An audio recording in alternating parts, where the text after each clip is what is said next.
Jyn, whatever I do it to protect you. So you understand? I understand.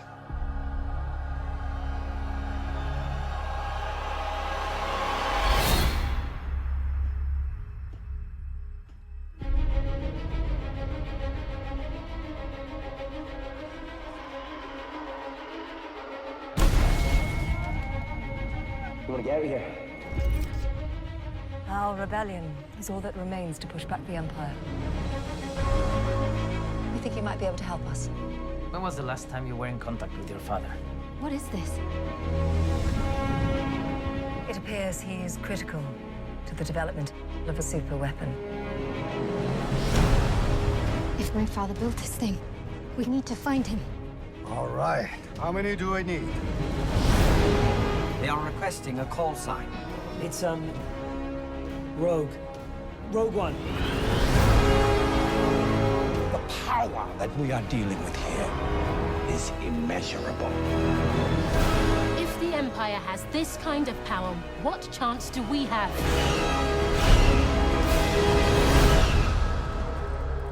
We have hope. Rebellions are built on hope. They've no idea we're coming. Take hold of this moment. The Force is strong. Make 10 men feel like 100. We'll take the next chance. And the next. You're rebels, aren't you? Save the rebellion! Save the dream!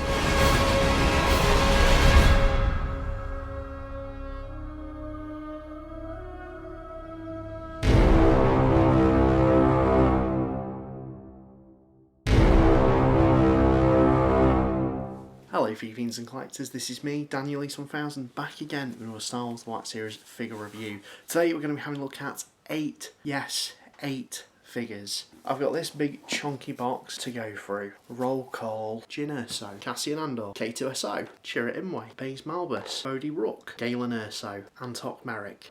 This real stuff figures. Well, that was good. 5 of these figures, as seen here, have been released before, and I technically already owned them in the form of the originals. And so you're probably wondering, why have I got them again? Well, the Rebels waiver, which is very comparable to this, where they released Zab, who was a new figure, and re-released all the other figures with updated paint apps. Because Hasbro are extremely sneaky and like to annoy retailers and consumers alike, they short-packed this guy, Bodhi Rook, of whom was one of the omitted members of the Rogue One Black Series figures. So retailers, at least over this side of the pond in the UK, in order to satisfy demand and combat scalping, sold this guy in full waves. So the only way to get him from most places was to buy the full set, hence why I've done this. Now granted, you do get these 2 figures as well, who are new, for the most part, but it's still extremely sneaky, and it effectively forced people to buy figures that they may already own. To complete my Rogue One set, it had to be done. And indeed, later on in terms of this, you could get Bodhi individually because I saw him at retail, and bought him at retail because a brother needed helping out. But ever since I picked that Bodhi up, I haven't seen him again. So I was patient. I knew I had the full set on pre-order, so I've waited for this figure essentially. As per usual, we're covering the packaging first, and we'll just be doing that as a general overview. You have the window where the figures sit, Star Wars The Black Series at the top, the film or media they're from, which is Rogue One, a Star Wars story, colour band going around the actual box of the figure. On the flat side, not really much going on, but on the bevel edge side, you've got that lovely imagery of the characters that, if you do join together, creates a nice picture. On the back, as always, you've got a lovely picture of the character and a bio, which I will include in the description down below. As always, if we come to love and note, that legal garb at the bottom. And that's the packaging out the way and done with all these. On to the figures themselves. We're going to be kicking things off with Jyn Erso, of which, quite frankly, I'm not sure why Hasbro decided to re-release this one, given the fact that when Rogue One was approaching release, this thing clogged pegs. We got the San Diego Comic-Con exclusive version, the standard version, and the free pack. Now we have this. This is release number 4. But with that being said, there are some nice updates with this figure. The paint certainly is clearer and the head sculpt looks absolutely fantastic. If we just have a look at that, it's a lot better than the original, and you can definitely see Felicity Jones in the likeness there. I think that's something you're going to hear a lot in this review of all these figures, particularly the re-releases, is in the fact that for the most part they all use new paint and that new face technology head sculpt, of which is great, and the figures do feel a little more fresher than the initial releases. Now I don't know if that's just because I've got them in hand and they're new, case fresh, and not the dusty figures I now have. To me, I feel like the colours certainly do pop. But in terms of Jyn, I think what would have really made this figure so much more desirable for collectors, and I think this goes again for a lot of the re-release figures, is if they included some additional accessories. Jyn in particular, in the fact that, well, if we go through the accessories, she comes with a shawl again, which is removable, and when you do that, if I can do that because it is quite tough, slight little annoyance, reveals a very unhealthy looking neck, but it's fine. It's kind of shaded from the head, but it looks a little yellowish because the black's sort of seeping through. Yeah, she comes with the shawl.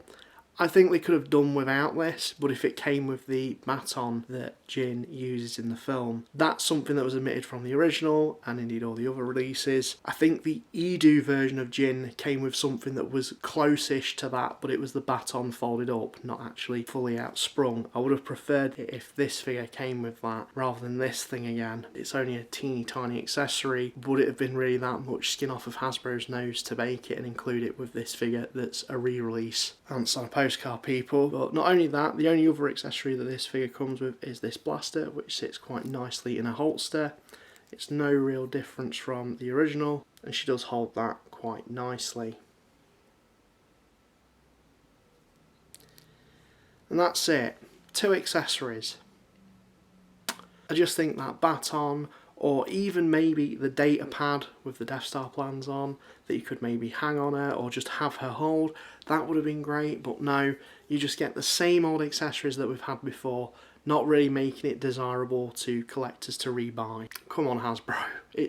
Simple little things like that. The film's been out for years, the reference material's there, and they just haven't bothered to look. They've just thought, you know what, we'll re-release these figures and won't do the homework. In terms of articulation, the articulation's the same. There's been no real tweaks. She has a ball joint in the head on a hinge, ball jointed shoulders, ball jointed elbows, ball jointed wrists, a ball joint in the torso, ball jointed hips, swivels at the tops of the thighs, double hinged knees, and quite interestingly, swivels in the tops of the boots, ball joints in the ankles with rocker joints. So you can get this figure in some really good poses. The paint application alone is really crisp. It's a lot nicer and comes across a lot clearer than the original, I feel. I don't know, something about it just pops a lot more.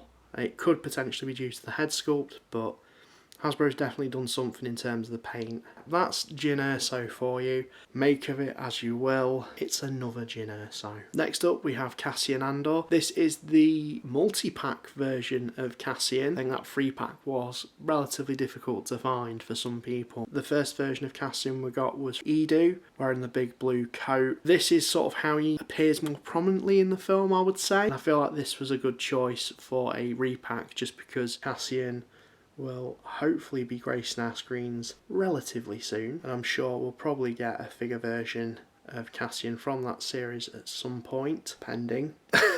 So here he is. There's the new head sculpt, of which looks really good. Very good likeness to Diego Luna. Again, something additional in terms of the paint. Feels a lot more clearer and crisper on this guy, and it's a lot nicer, I want to say. In terms of the accessories, he just comes with this blaster. I would have liked it if he came with something else. Can't really put my finger on what he could have come with, but he comes with this blaster, of which actually comes in 3 separate parts. So this is in the sniper configuration when he's about to take out Galen Erso in a sort of an assassination attempt on behalf of the Rebel Alliance. So what you can do, you can remove the stock like so, and the front part, and then he has his small blaster, which does sit quite nicely in his holster like so.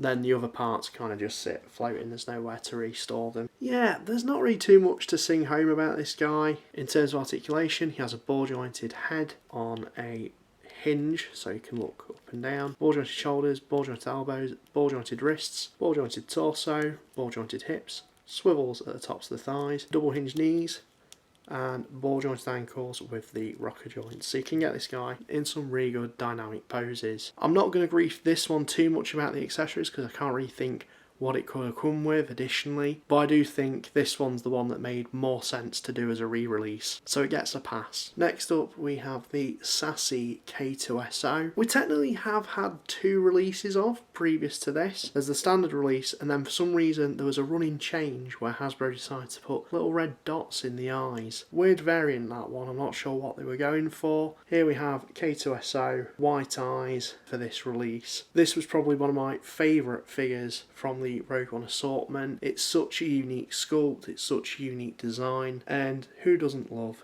K2SO? Do have to note though that the leg on mine is a little bit, I say a little bit, quite a lot warped, so I'll have to try and give him a bit of a hot water bath to maybe fix that, but it's no biggie. I'm sure it can be fixed and straightened out. What could have been great is if they included some accessories with this guy, because he comes with nothing. He comes with no accessories, it's just the figure itself as is, of which is a real shame, because I remember from original press images of the original figure, they showed him with a blaster. Even that figure didn't come with it, and Hasbro didn't take the opportunity to rectify it with this release. I think if they gave the little tiny blaster, the one that Jyn gives him, your behaviour, Jyn Erso, is continually unexpected. or even a grenade. There are a lot of explosions for 2 people blending in. Freeze! Right there! You're right. I should just wait on the ship. It would have just been a nice inclusion. I don't know, it could have just come with something. The figure itself is quite beefy, it's quite lanky and tall, and if you already have one, then you might be tempted to get this one again, just because of Fallen Order, and you can use either or as a bit of cannon fodder for your Cal Kestis. I love the paint application on it. You've got the Imperial cog on there, bit of weathering going on all over the figure with some chipping and scratching.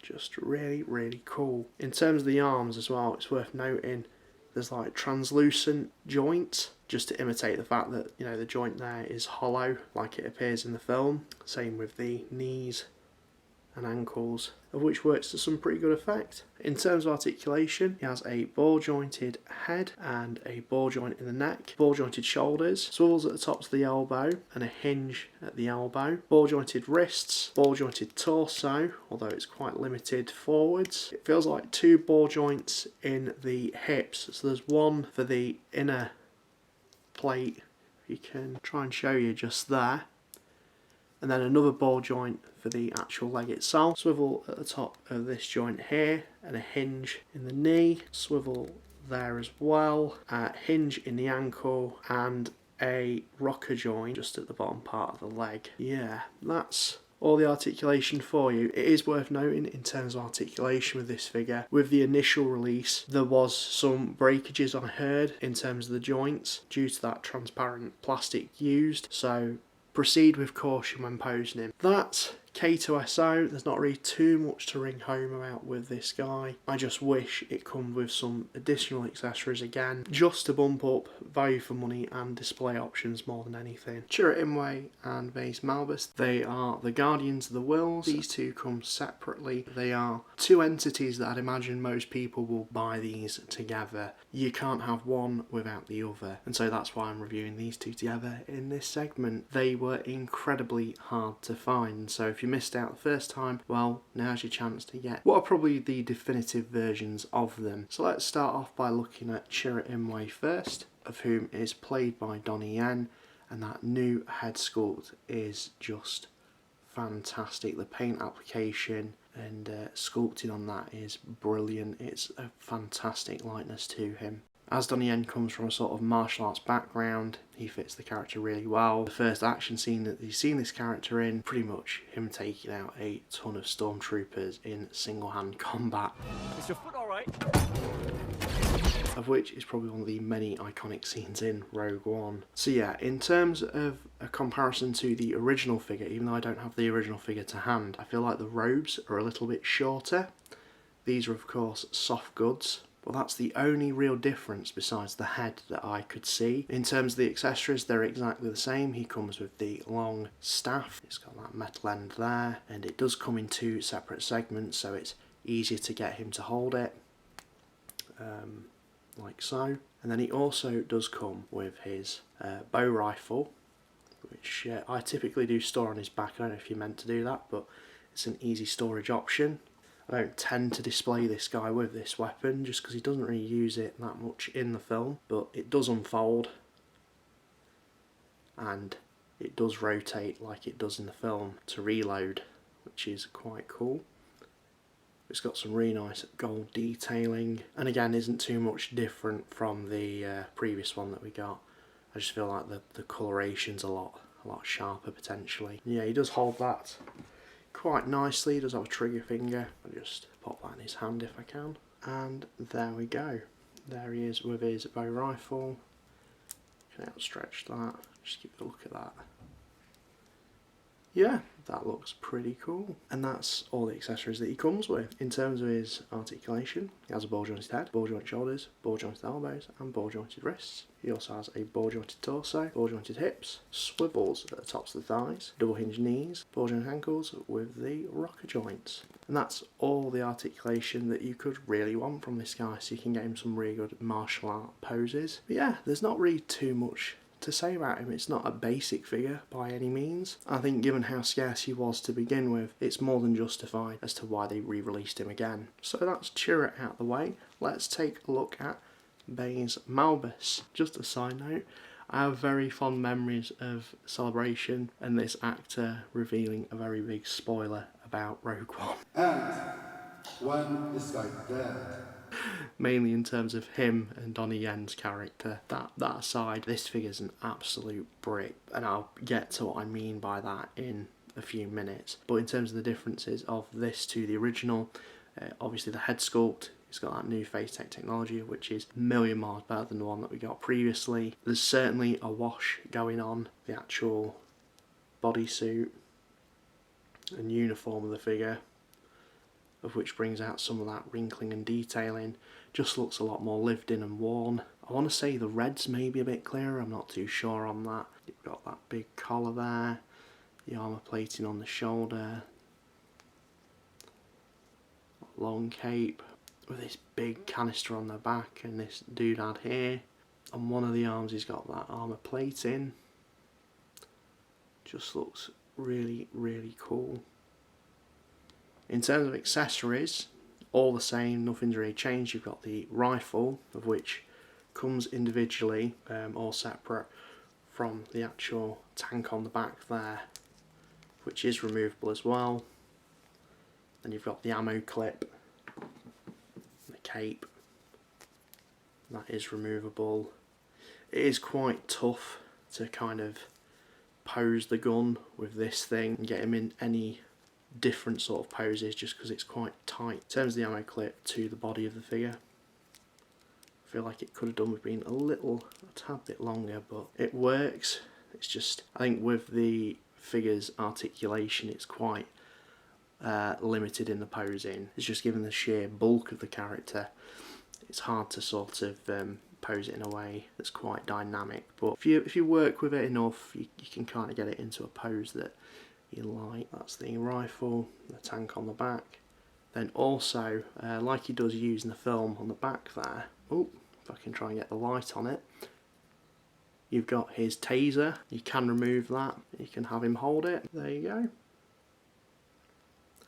It's quite a nice feature, and it was included on the original. But yeah, that's it in terms of accessories. I can't really think what else Hasbro could have included with this guy. Although it does make me think a figure like this released today, if they hadn't previously released it, would have been a deluxe because of that chunky backpack and all the accessories. Kind of astounds me that they didn't make this deluxe, to be honest. But in terms of articulation, he has a ball jointed head on a ball hinge.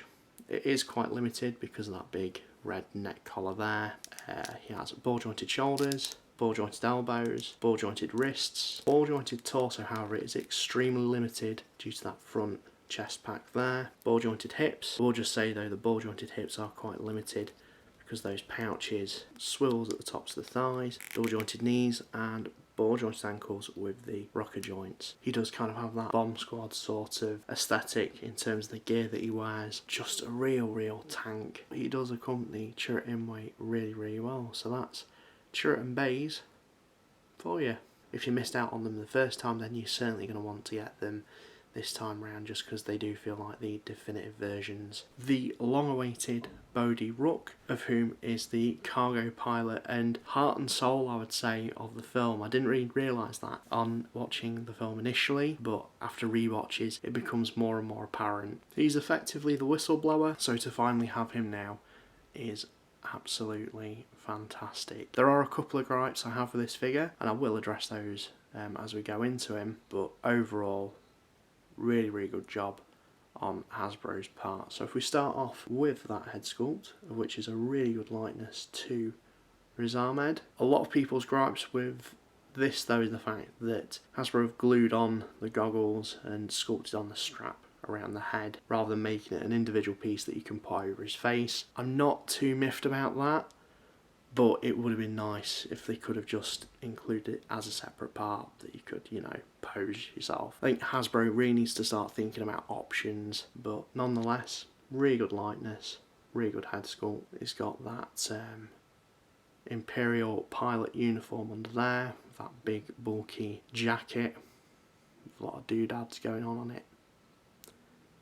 And then of course that big bulky backpack, of which is removable and is effectively an accessory, of which I will remove for you shortly.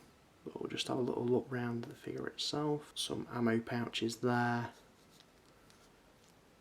The legs, not really much going on at the bottom there, but you've got his boots. So this guy comes with two accessories, the blaster, which is the standard sort of rebel blaster. There's no paint going on that. Would have been nice to have a silver tip on there. And then of course the big backpack, which I will remove for you now. And I think this is where part of my gripe comes with this figure, even though I'm really glad they included this accessory. It comes with this jack plug effectively, because he uses this in the film to transmit the message to the Rebel Alliance. They found the Death Star plans. They have to transmit them from the communications tower. You have to take down the shield gate. It's the only way they're gonna get them through. Call up a Hammerhead Corvette. I have an idea. The jack plug obviously, and a really long piece of string, of which you would expect like a winder to like be able to rewind this thing back in. No, it's a bunch of separate parts. It feels a little bit cheap, I'm not gonna lie, because when you do finally get it wound up, it does slowly become unwound again. There's no real tension to keep that piece in place, and then if you did want to wind it up, it's a case of just doing it manually with this separate piece. That's the big annoyance I think for me, is the fact that it's a separate piece and it just comes apart so easily. And then you have to line up the actual casing correctly. I don't know why Hasbro couldn't have just included a little knob to just twist that in. See, it's so easy to pull out. It's kind of annoying, but nonetheless, the jack plug you can store on the side there. In terms of the detailing and sculpting, it looks really nice, quite hefty and chunky, but I'm just glad they actually included it with this guy. If we just have a look on the back of Bodhi, because you couldn't really see that. We've got loads of little harnesses there. I'll just pop this back on. I really can't think what else this figure could have included accessory wise, so everything that he does come with is fine. I just think that backpack could have redone with some more design work on it. So in terms of articulation for Bodhi, he has a ball jointed head and a ball jointed neck, so he can look really far down, really far up. He has butterfly joints, of which I always love, ball jointed shoulders, ball jointed elbows, ball jointed wrists, ball jointed torso, ball jointed hips, swivels at the tops of the thigh, ball jointed knees, swivels at the tops of the ankles, ball jointed ankles with the rocker joint. So you can get this guy in some really good, dynamic and sturdy, big point to mention because of that big chunky backpack, poses. Really pleased with this guy. I think Hasbro did a great job on it. Like I said, backpack design could have been a little bit better, but it does the job, and he certainly completes the main Rogue One group, so kudos to Hasbro for that. Galen Erso, of whom's Jyn Erso's dad and saboteur, safe to say, of the Death Star. This figure is going to be really easy to run through. It's super basic, but I am really glad that we have a Mads Mikkelsen Black Series figure, and part of me is tempted to buy another one just to take the head sculpt and try and find a generic black suited body, pop that on, and non-Star Wars thing there though, but Another Round's one of my favourite films. This guy it's a figure. It's fine, I'm really glad we've got it. What I think would have been cool, and a ballsy move on Hasbro's part, is if they actually did it as a hologram. Remember when we got hologram figures? I remember, but no, it's fine, it's nice. He's wearing that Imperial Scientist uniform. I'm split between if this is meant to be Galen Erso when he's younger. I feel like his hair should be a little bit more disheveled if it's meant to be Galen when he's older, but answer on a postcard that I think Hasbro tried to play on the best of both worlds there. Nonetheless, that head sculpt is a fantastic likeness to Mads Mikkelsen. It's just really basic.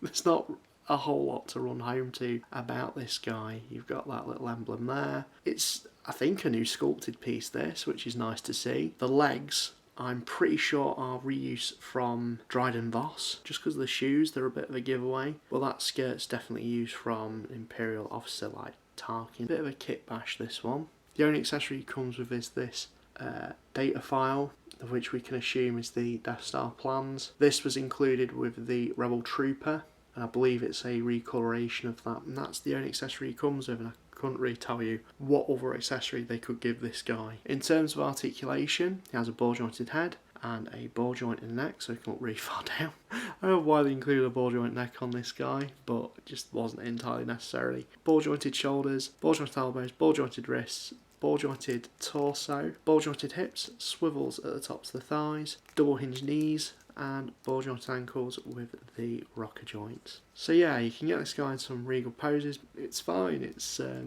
Galen Erso. We've got a Galen Erso figure, which is great. I don't know why this figure just tickles me for some reason. For the other characters we could get, definitely warranted, don't get me wrong. Next up we have Antoc Merrick, leader of Blue Group, and he's just a happy smiling boy. I remember from Celebration seeing the behind the scenes teaser sizzle reel, ingrained in my memory just because he's a happy boy in that clip, at least the actor. So yeah, this character is new for Black Series, however it has a lot of reuse.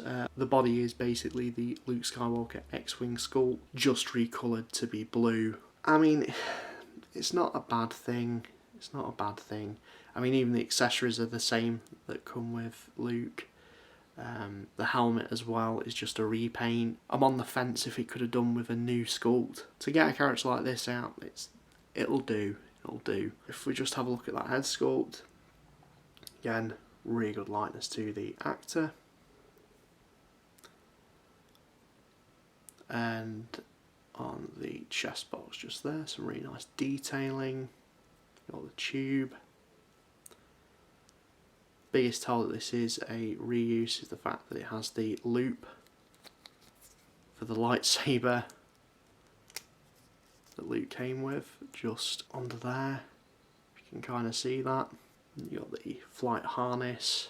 Yeah. But let's get on to the accessories now. The helmet is my biggest gripe here, just because it's so damn tight to fit on the head. Like really tight, and the chin piece just gets stuck whenever you bring it over. It struggles to go over the nose. It could have done with being redesigned for sure, rather than just a reuse of the Luke, and it's a pain. It shouldn't have been reused just because Antoc's head's a little bit bigger, I think, than that Luke, and it's a different shape. Just needed a a new helmet there. But once you get it on, it looks pretty good. Although I think I'll be displaying this guy without it on, just have him hold it under his arm like I did. But the detailing on that helmet is really sharp and crisp. You've got a lot of battle damage there, which looks great. Striping, all that paint application. It's just really, really lovely. In terms of the blaster, it's the Luke Skywalker blaster. There's no holster to put that in, but that makes sense for the costume. I do think they could have given him a slightly different gun, maybe a typical sort of rebel blaster. It is what it is. In terms of articulation, he has a ball jointed head on a ball hinge, ball jointed shoulders, ball jointed elbows, ball jointed wrists, ball jointed torso, of which is really stiff on mine for some reason, ball jointed hips, swivels at the tops of the thighs, double hinge knees, swivels at the tops of the boot, ball jointed ankles with the rocker joints. So you can get this guy in some really good dynamic poses again. I think to quote Black Series collectors, given that Antoc Merrick was released in Vintage Collection with the X-Wing, this was certainly an easy choice for Hasbro just because they could use reuse on this. I'm really glad we've got this guy. He does look good enough. Rogue One holds a very special place for me as a Star Wars fan. Namely in the fact that I saw the trailer at my first ever Star Wars celebration.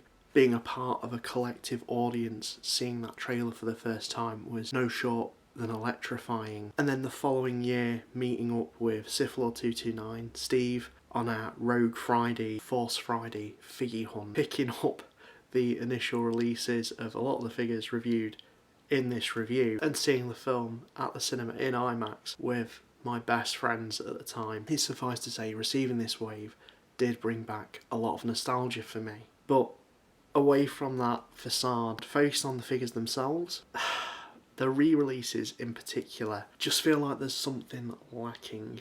And I'm not saying with all of them, don't get me wrong, I would be lying if I said these weren't a massive upgrade on the previous figures when you compare them, because they are. The head sculpts look absolutely spot on, and for that I'm kind of really happy I got them. It's just I really wish Hasbro looked back at the film and thought, you know what, we've got these figures, we've got the sculpts for them, we can easily do that. Let's see what we can add to them to make people want to go out and get them again. Jyn Erso and K2SO in particular are just missing accessories that would have just elevated those figures so much higher. Really wish Hasbro would think about collectors and display options for them. It's so prominent at the minute that they're omitting accessories that would just make their figures a hell of a lot more badass and justify some of the prices that we're now paying, particularly when you compare it to some of the stuff other brands and even Hasbro themselves are churning out. I think the sneakiness of making Bodhi short packed was an incredibly big dick move on Hasbro's part, forcing the hand of a lot of retailers to try and combat scalping, of which is so rife in our hobby. For me, there was a lot of fear of missing out because we'd waited so long. This wave is going to depend on your mileage. If you have the figures previously, then you're maybe going to fall in the same camp of underwhelmment that I'm in, having bought the full set. If you're someone who hasn't owned any one of these figures, then I think you're going to be in for a good time. The Freedom Editions are pretty good. What I really want to see Hasbro do now, at least with Rogue One, and this goes without saying for the entire Star Wars line, more aliens please. I'd love to see Bistan get made, Benthic and Edrio 2 tubes, more off, Admiral Raddus, and I would even say, non-alien wise, Rebel Pathfinders would be awesome to see. A boy can hope though, and dream. But touching base back on with this wave, as a celebration of Rogue One does a good job. It would have been even better if they could have just thought outside the box a little more. So that's my review of the Rogue One exclusive wave of figures. Let me know what you guys think. Have you picked any of them up? Sound off in the comments down below. And this is me, Daniel East 1000, signing out, and thank you very much for watching.